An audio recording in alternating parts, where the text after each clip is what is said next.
একাদশ শ্রেণীর ছাত্রছাত্রী বন্ধুরা, আশা করি তোমার সবাই ভালো আছো। আজ আমরা যে বিষয়টি নিয়ে আলোচনা করব একাদশ শ্রেণীর সেকেন্ড সেমিস্টারের এডুকেশনের কোশ্চেন পেপার নিয়ে। দেখো সরাসরি স্ক্রিনে তোমরা একাদশ শ্রেণীর সেকেন্ড সেমিস্টারের এডুকেশনের কোশ্চেন পেপারটা দেখতে পাচ্ছ।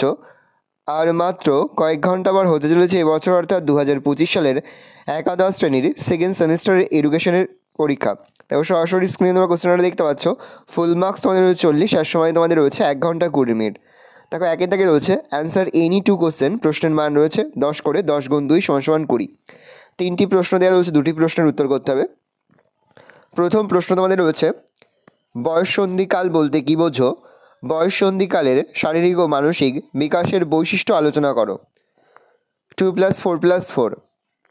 পরে রয়েছে, ভারতের প্রাচীন শিক্ষা ব্যবস্থায় তক্ষশিলা এর গুরুত্ব আলোচনা করো। প্রশ্নের মান 10। পরে রয়েছে, প্রাচীন ভারতের ব্রাহ্মণ্য ও বৌদ্ধ শিক্ষা ব্যবস্থার মধ্যে 5টি পার্থক্য লেখো বা পার্থক্য আলোচনা করো। এই 3টি প্রশ্নই কিন্তু এবছরের পরীক্ষার জন্য খুবই গুরুত্বপূর্ণ। বয়ঃসন্ধিকাল বলতে কী বোঝো?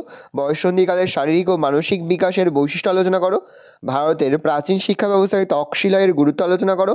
প্রাচীন ভারতের ব্রাহ্মণ্য ও বৌদ্ধ শিক্ষা ব্যবস্থার মধ্যে 5টি পার্থক্য লেখো। এই 3টি প্রশ্ন কিন্তু খুব ভালো করে তোমরা অধ্যয়ন করবে। 2 থেকে রয়েছে অ্যান্সার এনি টু কোশ্চেন, 3টি দেওয়া রয়েছে, 2টি করতে হবে। প্রশ্নের মান 5 করে, 5 গুণ 2 = 10। প্রথম, শিক্ষাগত মনোবিজ্ঞানের প্রয়োজনীয়তা ব্যাখ্যা করো। খুবই গুরুত্বপূর্ণ একটা প্রশ্ন।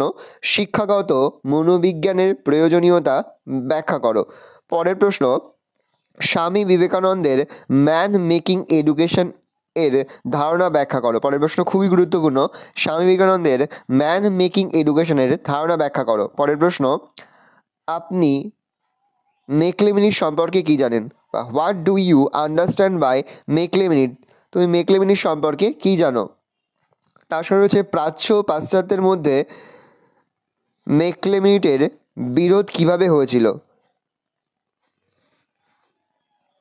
পরের প্রশ্ন 3 থেকে রয়েছে অ্যান্সার এনি 5 কোশ্চেন, প্রশ্নের মান 2 করে, 2 গুণ 5 = 10। প্রথম, গেস্টাল্ট তত্ত্বের মূলনীতি কী? প্রাথমিক শিক্ষার লক্ষ্য উল্লেখ করো। বৃদ্ধি বলতে কী বোঝো? শৈশব বলতে কী বোঝো? হোয়াট ইজ সমাবর্তন? সমাবর্তন কি?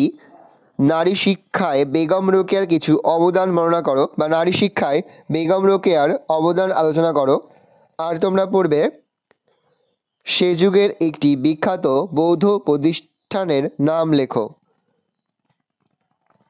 এই রয়েছে টোটাল তোমাদের সেকেন্ড সেমিস্টারের একাদশ শ্রেণীর এডুকেশন অর্থাৎ শিক্ষা বিজ্ঞানের একটি মডেল কোশ্চেন পেপার। ভালো তোমরা কোশ্চেনটা দেখে আশা করি ভিডিওটা ভালো লেগেছে। ভিডিওটা ভালো লাগলে ভিডিওকে লাইক করতে ভুলবেন না। আমার চ্যানেল নতুন হওয়া লাইক করলে সাবস্ক্রাইব প্রেস করে পাশে বেল আইকনটা প্রেস করো, যখন নতুন কোনো ভিডিও আপলোড করি সবার ফার্স্ট নোটিফিকেশন তোমরা পেয়ে যাও। আর এই ভিডিওটি তোমার বন্ধু বান্ধবী আত্মীয়স্বজন সবার মধ্যে কিন্তু অনেক শেয়ার করে, যারা বছর একাদশ শ্রেণীতে পড়ছে। আশা করা যায় প্রতিটি বিষয়ের মতো এডুকেশন অর্থাৎ শিক্ষা বিজ্ঞানেও তোমরা আমাদের সাজেশন অংশ থেকেই 80 থেকে 90% কিন্তু কমন পেয়ে যাবে।